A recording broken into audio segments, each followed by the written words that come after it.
Atualmente nós trocamos muitas informações na internet. Tudo é informação. Desde as mensagens que nós mandamos para os nossos amigos, até e-mails ou senhas de banco ou de aplicativos importantes. Manter essas informações seguras é extremamente importante. Toda vez que você vai acessar o seu banco e coloca sua senha, você assume sem nem pensar que aquele site é seguro e que a sua senha não vai ser compartilhada com terceiros, o que faria você perder o seu dinheiro. A ferramenta utilizada para ter essa segurança é a criptografia. Mas dependendo de o quão por dentro da criptografia você está, você já deve ter ouvido falar que a maior ameaça para ela e, consequentemente, para a segurança como um todo na era digital é o desenvolvimento de computadores quânticos. Como a criptografia clássica está em perigo, existe muito interesse em desenvolver rapidamente uma versão quântica dessa criptografia. Mas antes de falar de criptografia quântica, primeiro nós vamos entender como que funciona a criptografia atual. Só antes disso, uma mensagem de amor dos patrocinadores desse vídeo. Vocês sabiam que o Dia dos Namorados nos Estados Unidos e em outros países é comemorado agora em fevereiro? Esse é o Valentine's Day. E pensando nessa data, o Cambly está com uma oferta super especial. Se você usar o meu código que está na descrição, você ganha 50% de desconto em todos os planos anuais do Cambly e do Cambly Kids. E além disso, você também ganha um mês de graça para presentear alguém que você ama. Pode ser um crush ou uma crush, pode ser um namorado ou namorada,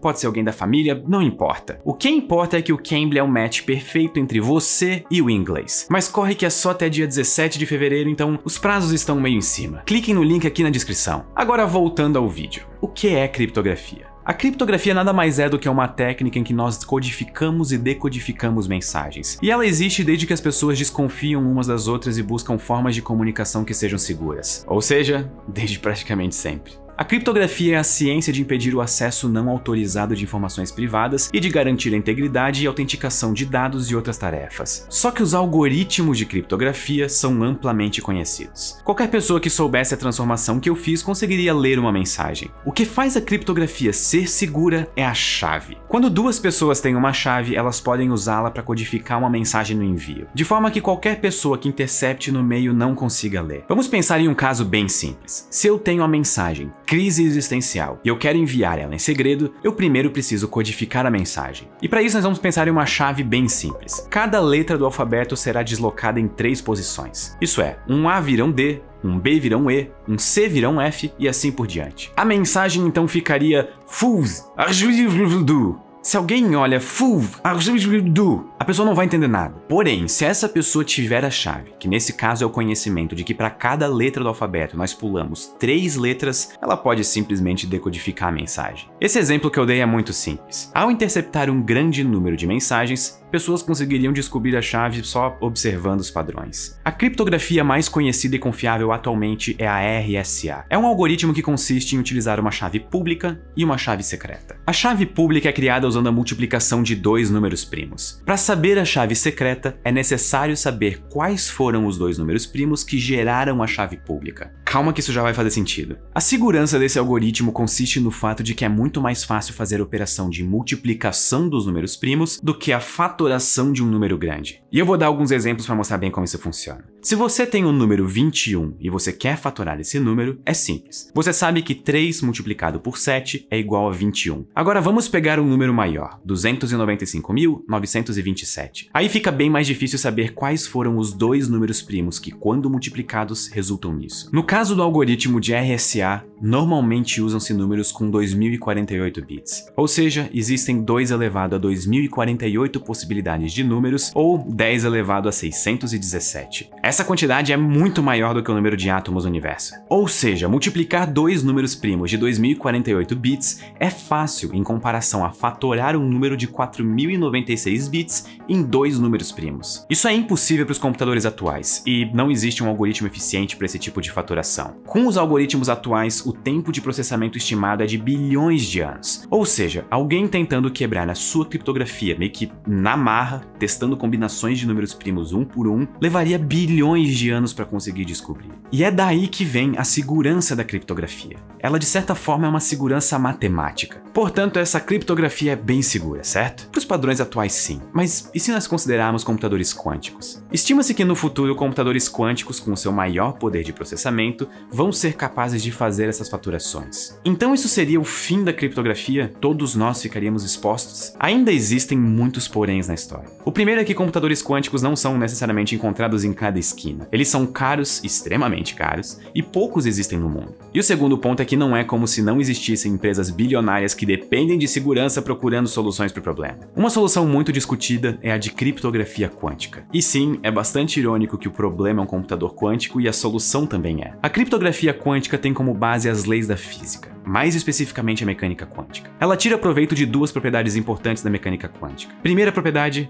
é a impossibilidade de cópia da informação. E a segunda propriedade é que não se pode medir ou obter informação de um estado quântico do qual não se tenha conhecimento prévio sem que se perturbe o sistema. O trabalho em criptografia quântica foi iniciado por Stephen J. Wisner no final dos anos 1960. Apesar do nome criptografia quântica, na realidade a parte quântica disso é só a troca segura de chaves. A mensagem propriamente dita é trocada utilizando os métodos clássicos que nós estamos acostumados. É por causa disso que a criptografia quântica também é conhecida como distribuição quântica de chaves. Ok, e como exatamente isso funciona? A ideia é que duas pessoas possam utilizar fótons para escolher uma chave secreta. E em teoria, isso não pode ser quebrado por nenhum algoritmo, porque isso não foi gerado matematicamente, mesmo utilizando um canal público e inseguro para comunicação. Isso foi gerado de maneira quântica. O primeiro protocolo para o envio de uma chave privada utilizando técnicas quânticas foi publicado em 1984 por Bennett Brassard, que é conhecido como BB84. Esse protocolo permite que duas pessoas, por exemplo, Alice e o Bob, criem chaves secretas se comunicando. Essa sequência aleatória de bits é utilizada como chaves secretas para codificar e decodificar mensagens entre dois dispositivos. Primeiramente, a Alice gera uma sequência aleatória de bits, que são zeros e uns, que será utilizada para construir a chave secreta entre ela e o Bob. Dispositivos criptográficos quânticos normalmente empregam fótons individuais de luz para a criação da chave. Existem dois canais utilizados: o quântico, onde serão transmitidos os fótons, e o público, onde será feito todo o resto da comunicação. A ideia básica é simples. A Alice envia uma série de fótons únicos para o Bob, cada um modulado com uma base aleatória. E eu sei que eu tô jogando um monte de nomes diferentes aqui, mas essa modulação pode ser simplesmente a direção em que esses fótons estão polarizados. Por exemplo, horizontal e vertical. Mas qualquer base em que as duas direções façam um ângulo de 90 graus é o suficiente. Para ajudar o entendimento aqui, nós vamos substituir a base por um cartão, em que dá para escrever algo em cada lado. E importante, nós vamos fingir que fótons funcionam assim. A Alice então escolhe um lado do cartão ao acaso, escreve um 0 ou 1 desse lado e envia para o Bob. Ao receber os fótons da Alice, o Bob não sabe quais foram os lados que ela escolheu. Então ele escolhe um lado aleatoriamente e lê o valor daquele lado. Ler um lado seria o equivalente a medir a polarização do fóton, saber se ele está indo na horizontal ou na vertical. Na média, 50% das vezes, o Bob vai errar. No final da medição, o Bob e a Alice terão cada um uma sequência de bits. O canal de comunicação a partir de agora é o canal público. E nessa segunda parte do protocolo, a Alice e o Bob vão extrair uma chave inicial. O Bob comunica para Alice os lados do cartão que ele leu. Percebam que falar qual lado é certo não revela a chave, porque no lado pode estar escrito 0 ou 1. A Alice então compara com os lados que ela utilizou e diz para o Bob quais foram os casos em que ele usou corretamente. Isso é, quais foram as medições que coincidiram. Ambos eliminam os bits para os quais eles usaram lados incompatíveis, resultando então numa chave inicial. Agora, e se tiver alguém bisbilhotando? Vamos chamar de Jéssica. Inicialmente, a Jéssica está em uma situação semelhante à do Bob. Ela deve escolher um lado do cartão para ler. Ou seja, quando a Jéssica escolher um dos lados, ela vai acertar metade das vezes, 50%. Mas ela não pode ler esse fóton de maneira discreta. Como o sistema é quântico, o processo de ler o fóton vai perturbar o sistema. Ou seja, se tiver alguém bisbilhotando, o próprio ato de bisbilhotar já vai te denunciar. Aqui entra o porquê desse método ser tão seguro.